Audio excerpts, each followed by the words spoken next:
Hi, hello, happy Sabbath and Shabbat Shalom. Well, a couple more tree branches fell down over here overnight, or over the day. Of course, that tree is dead, so no surprise there.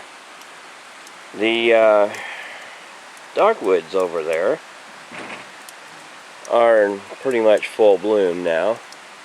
That's really neat. My fields are still green, which no surprise there. Just really cool to see though, for me anyway, since I have had barren dirt for so many years. And the babies are weird. This one's over here eating grass over here when there's grass over there of the same quality, because goats like to be egregious. There's Jelly Gel. Good morning, Gel. How you doing? And Chestnut. You say good morning. You doing alright? And there's Rototiller. He wants to know what's up, but he's too afraid. Yeah, Jelly Gel. Stick your nose in the camera. See what it smells like. Yeah. Mr. O'Malley's out here, but I don't, or he was a minute ago. I don't necessarily, yeah. I see his feet. Don't want to particularly disturb him, because he's still wild enough that spooks easily enough.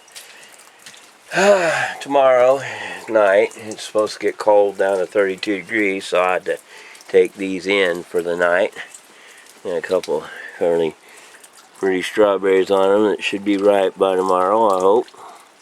We shall see. I'm not in any hurry. I'll just leave them there until they're ripe.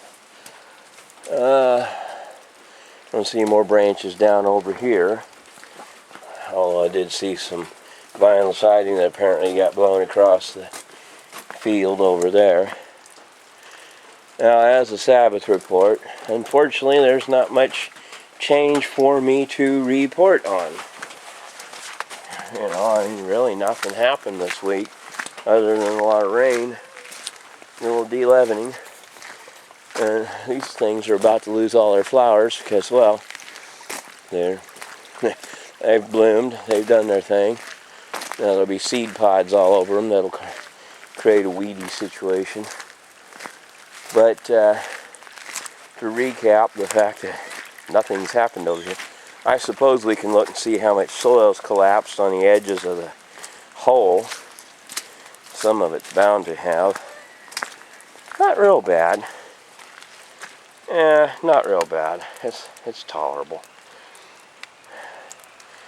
But yeah, I've still got a lot more to do on that. Nothing got done this week. It rained all week. But no surprise. So, yeah. Oh, I did get 10 or 15 pounds of, didn't weigh it, of hematite out of my little super gene formation. Every once in a while, after a rain comes and washes it off some, I get in there and I pick through it, and I see some more hematite now that wasn't visible before. So in a few days when it dries up, I'll go through here and pick amongst the bits and pieces. Some of it looks like hematite, but it's just brown stained silicous type rock, and then some of it's hematite. In fact, I've actually picked some up, had to inspect it up close to decide which it was, even crack it open with a hammer or another rock to be sure which it was I had. But again, that little teeny little spot right there, I've gotten about 100 pounds of hematite out of it. So I don't know how many square foot that really is. It looks like it's like 1/2 of a 4 foot by 4 foot square, give or take. Should be half of a 16 square feet, or about 8 square feet. And while that's not representation that I could go on, I was trying to do the math the other day based on 100 pounds of hematite out of 100 square feet, and that might be a realistic calculation. But realistically, that 100 pounds came out of 8 square feet. So maybe that's realistic based on the fact that there's just not that much hematite in this ground at surface level. I gotta be careful.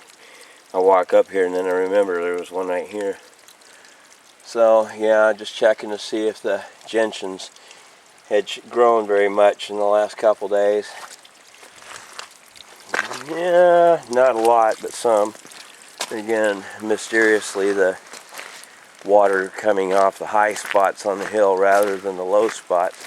I don't know how much rain we've gotten in the past 24 hours since my last report. I have my little, what I call rain gauge. I've got a little bucket that will go down and look and see how much is in it. But I would say, just based on the leaves washed across the road up in front of us here, we'll make certain we're zoomed out, so I sometimes forget that. And I gotta get up under the umbrella so the rain doesn't get on the lens, because that makes a mess out of the viewing and you get dots all over the place. But it looks, from the amount of leaves washed into the road here, that we probably got quite a bit of rain last night. So however much we got, looking at the rocks and the leaves, probably a pretty brisk little bunch of rain fell. It'd be really cool if that was hematite, but it's not. It's just chert or limestone or something. Not that that's a bad thing to be, but it's just that it's not hematite, so it's not iron. Which to me, they both have their place. One you can sell right away as dimensional stone or gravel, and the other you have to convert it into actual iron and steel. So, you know. So again, seeing as it is the end of the week, we'll be able to report that our flowers, our irises have opened up finally.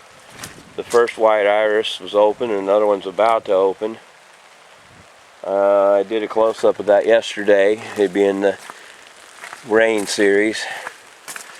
A lot of flowers seem, the little onion flowers here all like to seem to close up during the rain. They don't seem to be open. They seem to not like this rain that much. They're here, but they're not open. I don't know if that's how they naturally are, or if they're actually pollinating and closing up early. I see horse mint up in several places. I'm very eager and excited for that. Hopefully I'll be able to see, there's a big old thick cluster of horse mint right there. So hopefully I'll get a good harvest of it this year. If all goes well, I'm going to pick it intentionally right about the time it starts to flower, because to me it makes more sense to pick it while there's more of it than to worry about it going to seed, because there's plenty of seed out here and I'm going to miss some anyhow. You can be sure of that. And I've got seed I can throw back out there. So, a little pen I haven't done anything with yet. I'm going to take that framework down and use it for other things, since it didn't do what I was hoping it would do anyhow. My little hay feeder will be taken down and repurposed. In fact, it's actually an animal carrying cage, just hung up there sideways for a hay crib. Little box over there, I'll take it out. Eventually, if I do this thing proper, it'll be a bunch of stalls that are all in line so babies can be in them. I'll figure it all out as I go, though. Might even make them face north-south instead of east-west, because that would make cleaning them a lot easier. With gravity working all the material out of them, rather than piling up on one side or the other, it'd go out the bottom and make it easier to extricate the manure and stuff from them. So I might make them north-south facing. Plus it would save me having to mess with those daffodils. Now they won't eat the daffodils, that's not a problem. I just don't have to mess with them right now and move them because I have to dig around the tree roots to do that, and that's a booger. But anyhow, a lot of onion flowers. The puccoons are out. There's a lot of them. Oh, here's a whole bunch of them now. I remember when there was just one or two over here, and now there's like 6 or so. That's good. I'm happy for that. Let me see if I can see any signs of that. Oh, I forgot what it's called. Anyhow, one of the flowers over here. It'll come to me when I'm not thinking about it. Anyhow, gladiolus, that's it. Yeah, I didn't see any. It's there in theory, unless it died. So, now I'm going to make this really short because it's going to be, even though it's considered a Sabbath report, it's mostly also a rain report. Because, again, nothing really happened this week, so there's not much to report as far as the Sabbath report goes. You know, no serious changes of any kind happened. And the truck's just down here staying out of the path of fallen trees, branches and stuff, so that's not a change. That's just preparation to keep, preventation to keep the truck from being injured by falling debris. Otherwise it'd still be up there by the job site, where it'll go as soon as the job site reopens later on. Now, because we're about to go into the days of unleavened bread, I won't be getting a lot done this week that'll be visible, because it's just going to be de-leavening anyhow. Just removing leaven from the, I'll have to clean that cab. I don't know what I'm doing here. I haven't eaten much in here though. Alright, so the flooding in here, not terribly bad. The water that was standing up over there has slightly receded. It was pretty high yesterday. It was like 1.5 inches deep over there. But in here, it's things are falling over because the ground's getting soft over there. I've probably got boxes that are now in the water and rotting, and things that are getting dirty, so metal products that are rusting.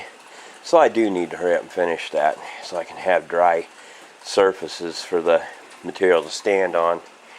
But for the most part, this project is, well, technically ongoing. And there's about 18 inches of water all considered in there, and it'll be going out that pipe eventually. Not at that level, because that's a, hopefully that's a Y. And if it is a Y, which I'm hoping it is, then it won't be no problem. If it isn't a Y, I'll have to take that apart and put one in, so that I have both an above ground and below ground. The below ground will be drained, and the above ground will be serviced for other things. Drains for floors and things, which is different. And if I put a concrete slab in here level with that footing right there, that'll be a floor drain. And that footing over there is the same height as this one here. So that's how high a concrete slab floor will be in here. And so, but that'll be all below that in its own area. And then if I excavate the below into a basement in the future, then what would happen is that pipe would be sealed off at the end in a concrete wall and go completely passing through.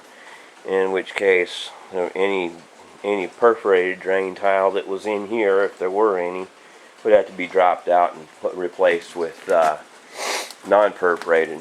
Now that floor drain would still remain active, but it's all up in the air at this moment, pun intended and copyrighted. And these columns will come out, and these columns might come out, depends on how the thing is built. We'll see. As if I do put a full basement in here, I call it a full basement.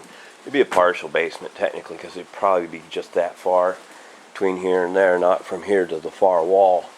Just because either I'd end up still having to put columns in here if I do that, and that could be really tricky, because you take the support out from under that, and I'd have to build columns in place, brace on both sides of that all the way around, so that I could cut that concrete off of there and bond a new column all the way down to the final floor. And that had to be put in on all 3 of these before I even go in and well, actually all 5 of them, because those would have to be included in there too. Otherwise, as there is clay under there to some extent, it would slump and collapse, and then we'd have trouble. And the same on that side too. So there'd be 10 columns that have to be put in, and then the walls at the edge would have to be anchored to the uprights. So it'd be a lot of work. A lot of work. I don't know. It may never happen. Just depends on a lot of unknowns. If it does, it'd be a massive improvement to how much room there is in here. And fortunately, though, thankfully, there's enough drainage between here and the downstairs that all I have to do is shoot a tunnel through and come out off the cliff face down there, and then never have to worry about the basement flooding, because it'd be gravity drained. Seeing as even if I go 10 feet down, there's more than 10 feet to the opening down there. It's like, from here, it's like 17 foot 6 inches or something like that. So 10 feet would still give you practically enough room for another basement. And if I divided it down to 8 and 8, including a foot of flooring in between, I'd still be able to get two full floors below where my feet are right now. And that'd make a lot of square footage, because this is like, well, it's 42.5 by 44.8 or something like that. I forget now. It's quite a bit. But either way, that's 4/8 is 32, if those are 8 foot though, which would make me counting it wrong. And that would make, but these are, I think, 10. I think what it is it's 42 feet that way, I think, and maybe 32 feet that way, maybe is what it is. I had to go back and remeasure it. I don't remember anything longer than I can blink an eye. Attention span of a gnat, memory of goldfish, something like that. Anywho, so, well, that's where that's at. And then also, of course, if I go in with a all concrete floor all the way across, then this will all come out to be used somewhere else as material for something else. We shall see. And besides, if I make a sound recording studio, I might not want to take it down. I might just put a floor underneath it, or access way underneath it, or whatever. Use it as a transition point between the 2 floors. I don't know. It's too soon to tell. But that's only up by, I guess, 24 inches or something. But it's enough. Well, if you look at the footing, it's not 24 inches. It's more like 14 inches or something. But anyhow, whatever it is, it's enough to be an inconvenience. It would be easier if it was all one flat floor. We shall see. Well, anyhow, I've rambled enough. That's all my report for this week and today's rain.